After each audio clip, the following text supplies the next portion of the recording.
back to Retro Shred Wrestling Rants, where I give you my 2 cents about various wrestling topics concerning the industry. I've been a fan for about 30 years, and I've spent a pretty hefty chunk of change on wrestling, so I think that's earned me the right to air some grievances on the internet, so let's do it.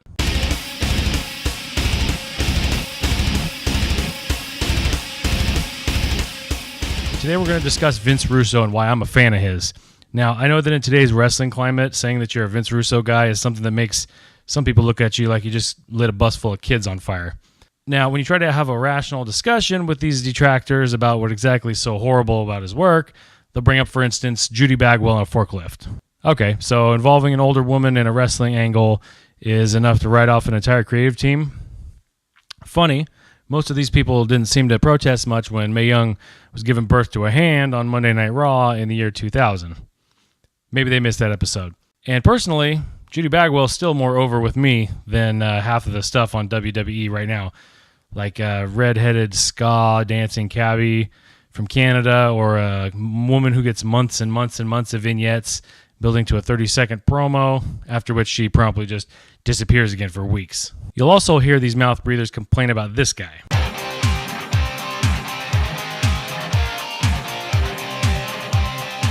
Becoming the WCW champion. Apparently, you mentally malnourished morons can't process the fact that Eric Bischoff and Tony Schiavone were at best passively complicit in this whole thing as well. However, the booking decision did bring more mainstream media eyes to the company than they'd had since Hulk Hogan signed in 1994. I guess it did expose the business though, right? I mean, before Arquette, nobody knew that this stuff was a work. Thanks for letting the cat out of the bag, Vince.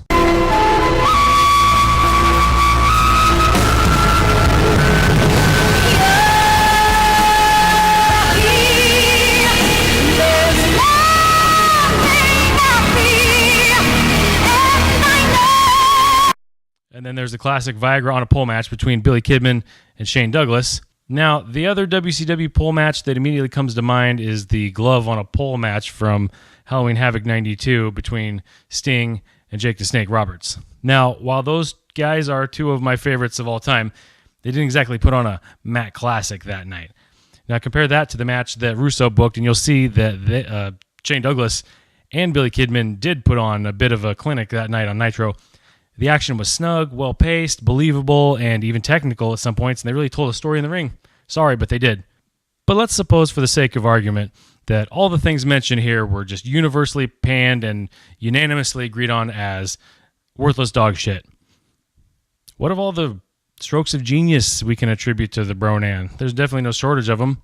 We're talking Sable. We're talking Booker T as world champion. We're talking The Rock, join the corporation, DX invading Nitro, countless HBK storylines, Austin's beer truck, mercilessly berating Vince McMahon, Jim Cornette, and Michael PSAs, or Doc Hendricks, on the call-in show Livewire, the Amazing Sting Vampiro feud. The list goes on and on and on and on. You get the point. So if you're going to shit on the guy's impact on the business, I'll tell you what.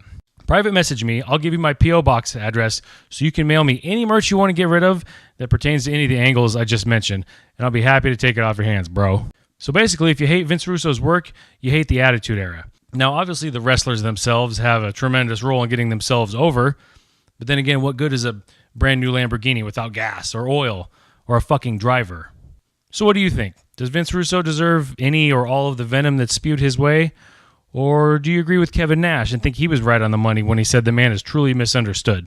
Cut a fucking promo in the comment section below. Definitely check out my wrestling theme metal covers, my retro game metal covers, and all the other shit on this channel. I think you'll like it. I do appreciate you sticking around, and I'll be back again soon with another piece of my mind. Till then, thanks for watching Retro Shreds.